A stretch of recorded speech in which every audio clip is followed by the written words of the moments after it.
Hi, welcome to Books and Bocadillos. My name is Maria Andrea, and it is Sunday, April 21st, as I'm recording this, and it's really late at night. But I didn't want to go to sleep without posting a video about Earth Day books, Earth Day publications, Earth Day reads. Yeah, Earth Day reads is more like it.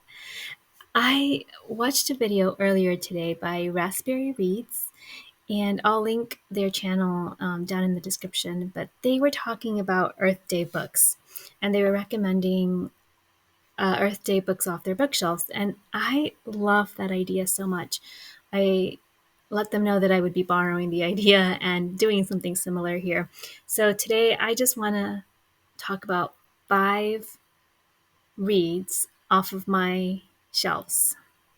So all of these are like in physical form that I, excuse me, that I own and want to highlight for Earth Day. So when you're watching this, it may be Earth Day if you're watching this the next day after I post this, and or the day I post this, it might be posted late at night on the 22nd.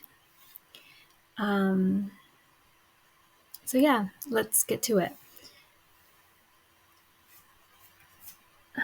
So the first thing I want to talk about is The Secret Life of Plants, a fascinating account of the physical, emotional, and spiritual relations between plants and man.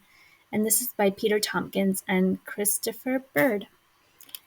I have not read this. This is on my shelves. So the funny story behind this one was I I love my local nurseries. I tend to really love to support local nurseries, and one time a few years ago during the COVID pandemic, I found myself at one of our local nurseries, and I was chatting with the groundskeeper, and I was telling him about what I was looking for, the kinds of plants, native plants that I was looking for to add to my garden. And he recommended this book to me immediately. I immediately got on my phone and put it in my cart, ordered it online, and I haven't yet read it, but it sits on my shelf, and I'm really curious. And I think this would be a really great Earth Day read. The back of this says, "Explore the inner world of plants and its fascinating relation, excuse me, to mankind, as uncovered by the latest discoveries of science."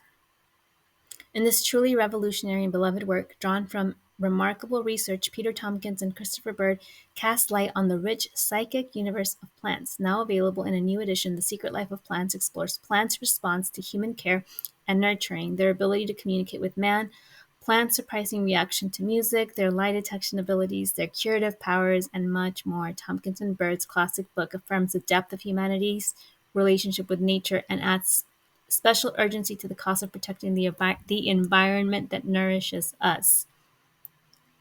I love this so much. And as I was reading that back description, I'm so sorry. As I was reading the back of this book, I was reminded of NPR's, I think they had like a playlist for plants, for house plants.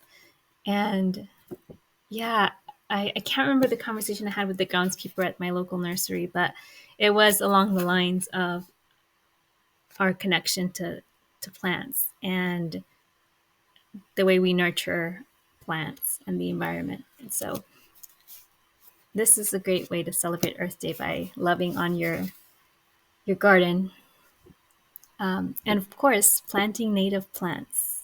So that's book one. Along the same lines, this is the book that I ordered recently or I acquired recently at my local bookstore. And this is Gardening for the Birds: How to Create a Bird-Friendly Backyard. I think I got this last spring. I took a permaculture class last spring, and after I took that permaculture class, I really wanted to create like a bird hotel in my backyard. And a bird hotel is like a space for like native brush to be like kind of like um, protected, like protecting a space of like local like native brush, and like to keep cats and predators away, and that way the birds can go in and nest. And so that's what I was hoping for. So I got this because I do want to garden for the birds. I think we have like I live in South Texas, so in South Texas we are a huge birding location, like destination.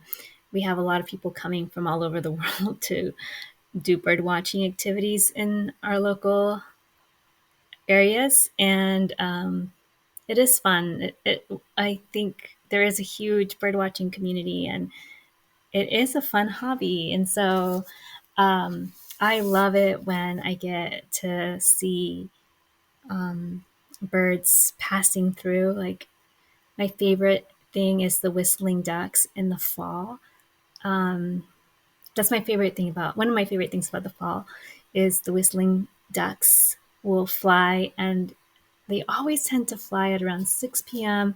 I love being outside at that time, and they whistle as they pass over my house, and I just love it so much. It's like I feel like they're communicating amongst themselves, but in a way I feel like I'm a part of that just by being present, and witnessing their communication and their passage. Um, what else?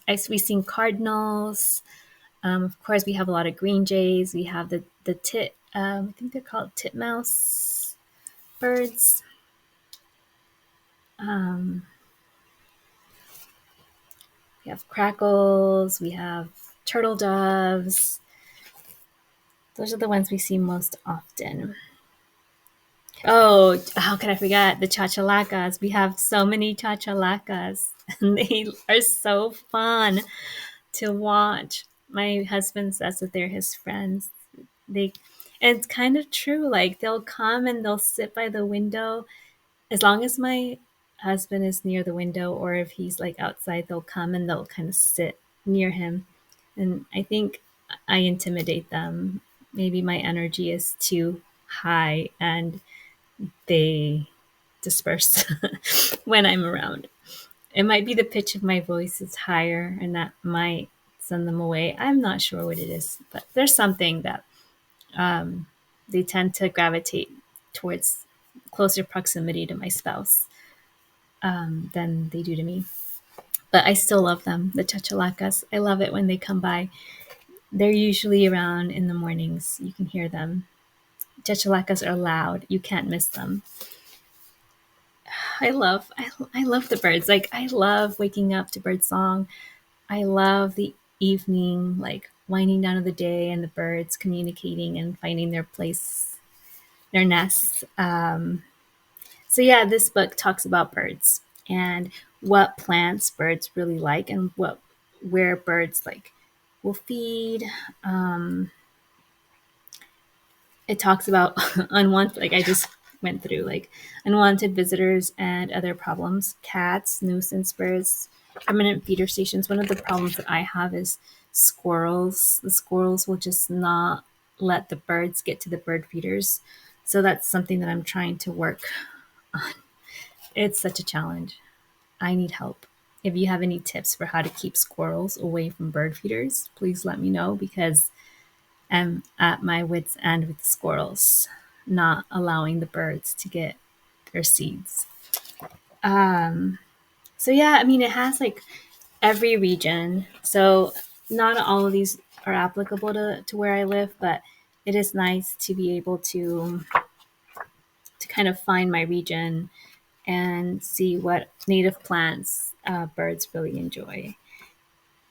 So it has a lot of tips, like the annual wild grasses.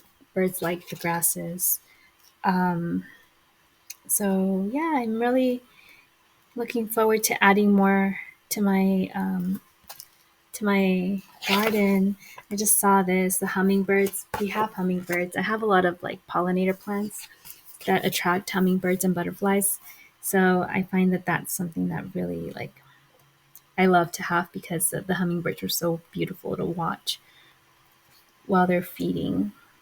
Like local to me is like the Turk's cap, the porterweed. I don't know what this one over here is called. It's like a purple one. I kind of call it like the Tinkerbell plant because it's kind of like swoops down. It looks very like English garden kind of like dainty kind of a plant. But anyway, gardening for the birds. This is like an encyclopedia of all things that birds love, and I love the illustrations in here. Um, so the chickadees, I love the chickadees. They're so cute. Um, the blue jay, yeah, like it has all of these. I have the Bird ID app. I don't know if anybody that is watching this does, but I love that app because you can um, identify your birds and even like get to like search the call. So like I'll record the call and then get to like find out what are they doing. Is it a mating call? Is it an angry call? Is it like a threatening call? Like what's going on? What are these birds trying to communicate? So it's fun. It's fun to be gardening for the birds. And yeah, I recommend this is I'll just read the back. Bringing birds home, watching the swooping mating dance of ruby-throated hummingbird, or listening to the melodic whistle of a lark bunting puts us in touch with nature in a way that is often missing from our daily lives. Birds bring color, movement, and song to the garden and take away insect pests. You may already have a bird feeder in your yard, but you can attract a far wider range of species, and they will stay longer if you create a bird friendly landscape. Gardening for the birds shows you how the right native plants arranged to mimic natural ecosystems will provide birds with food, water, shelter, and nesting places instead of just visiting your garden to snack while they call it home. They will call it home. With hundreds of native plants, extensive seasonal bloom, and fruiting charts, and the techniques for creating a balanced ecosystem, this book helps you turn any space from a small urban terrace to a large suburban yard into a home for a fascinating variety of birds. And this is by George Adams. George Adams is an avid birdwatcher, a landscape designer, a wildlife artist, and a photographer. This is a really great book. I'm so glad it's part of my collection. Next is this one, Monarca, a novel by Leopoldo, Gout, and Eva Aridjis. So this is a beautiful book. I actually purchased this during my December friends reading on the beach. We visited some local indie bookstores on the island and picked this up at the island. And this is a whimsical fable for all ages about Inés, a Mexican American girl who receives a mysterious necklace from her abuela that turns her into a monarch butterfly. The fulfillment of a prophecy linking Inés's destiny to her family's legacy and the butterfly survival. Monarca is a blend of folklore, environmentalism, and magical realism that inspires us all to protect and cherish the sacred natural world around us. This is published by Harper One. And when was it published? I think it was like pretty new when I got it. It was on a shelf. It looked like it was new. Copyright 2022. It had a shelf talker by Mark Ruffalo. And I think I've mentioned Mark Ruffalo as one of my favorite actors. So that like caught my eye. And then of course it's about monarch butterflies. And I love monarchs. They pass through this area as well. So we are so like fortunate to get to be in the migrating path of the monarchs when they make their way to Michoacan, Mexico. And we have some milkweed in our front yard, and it's made a really nice bed. And our monarchs, like the monarchs, will go and they will feed off of the milkweed. And there's so many monarchs in like October and November. So we really enjoy, we get so much joy from the monarchs. And this novel about monarchs and about environmentalism is a great book to read year round. Like I bought it initially thinking I want to read this in the fall. when the monarch butterflies are back. But it's also a great Earth Day read. And it is a gorgeous book. Let me show you. So like the artwork in here is watercolor. It's so beautiful. It's like appealing to like all the senses. It's visually appealing, and it's I think it's also just really a joy to read. It's such a gorgeous book. So have not read, but I am looking forward to reading. This is Monarca, a novel by Leopoldo Gout and Eva Aridjis. Okay, next. I also bought this book during that same day trip that we took. We went to the island, and I got this at the indie store. I got it at the Port Isabel indie store, the Unruly Cactus. And this is A Walk in the Wood, Meditations on Mindfulness with the Bear Named Pooh by Dr. Joseph Parent and Nancy Parent. It says, when we're grounded and at ease, we can wander where we please. With our senses as our guide, we can let our thoughts subside, and then while away the hours by the stream among the flowers. This is a book. I always started it. It's just barely like at the beginning, but this is a book about mindfulness in nature. I think I've already talked about this book, so I'm not going to read the front flap. But it's basically about helping you through like storytelling with Pooh Bear connect to nature. So I think because it's such a beautiful book about, like, I'm looking at the different carrying like body and mind, and of course like being in nature. Like there's a whole section here about forest bathing. You have everything you need. One of the primary principles of the mindfulness tradition is that the true nature of human beings is basic goodness, the simple appreciation of being alive. It is a perspective of richness and wholeness, that nothing in our fundamental being is flawed or missing.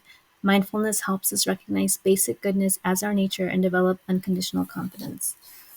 So it's just like full of affirmations, and like I said, forest bathing. There's a quote here that says, when we're grounded and at ease, we can wander where we please. That's the one I read in the back. With our senses as our guide, we can let our thoughts subside and then while away the hours by the stream among the flowers. So it's just helping you be curious in nature and be connected to nature, like noticing what's around you, your environment. And I think this is a great Earth Day read because it, if anything, it helps you appreciate this beautiful planet we live on and the beautiful creation all around us. So if you just want something that is meditative, that is mindful, that is about connecting to your natural environment, I think this is a good one. And then I have this magazine, Orion, People and Nature. So I have a little sticky here because my friend and neighbor brought me an assortment of their collection. So they subscribe to the Orion magazine or publication, and they brought me as like a stack of these, and just to peruse. And I really love this. I don't yet have a subscription, but I'm really thinking I want to get a subscription because it is a beautiful publication. So, okay. The front cover says, Leslie Jameson, Palestine's Medical Poetry, Eula Biss and Company, Cy Montgomery, The Turtle Ambulance, Superglue Activism, Restorative Ecosystems, Life and Death in the Wilderness of the Hospital. There is so much here. They have Orion Environmental Writers Workshop. This already passed, but that's really neat. I think I noticed here, so their contributors, among their contributors is, advisors, Wendell Berry, Eula Biss, Jane Goodall. What else here do I recognize? Michael Pollan, Mary Roach, Rebecca Solnit, Luis Alberto Urrea. I love that. I love that he's on here as an advisor. So this is just a beautiful. Simon Montgomery has an article in here. It's a beautiful publication about turtles. Shell shock. And this is Compassion Defies Death at the Turtle Hospital. We have a turtle hospital on the island as well, and they do a lot of really great work restoring the turtles, rehabilitating the turtles that are injured. So there's a lot here. I mean, I'm trying to see what else I can show you from here. Even this, like, appealing to senses, this is about taste. Mint by Amy, and I can't pronounce her last name.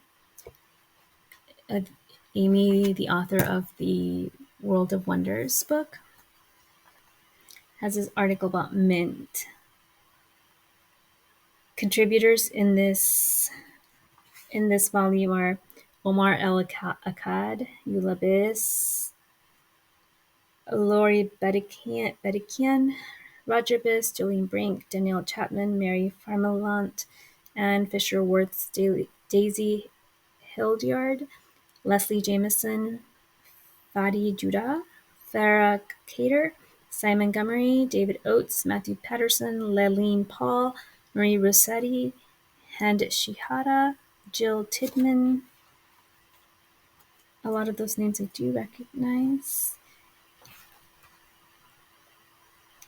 Oh, they have, this is so cool. Art and Craft, Where There Is No Hospital, A Book Can Save Lives by Aminata Forna. I want to read this. I haven't read this yet, but there's so much to read in this, and it's just beautiful. So this is the Orion, People and Nature. This is the spring 2022 edition, so it's past. It's like an old one, but I definitely would like to get a subscription to this. I'm really glad my neighbor and dear friend shared their stack with me so that I could peruse.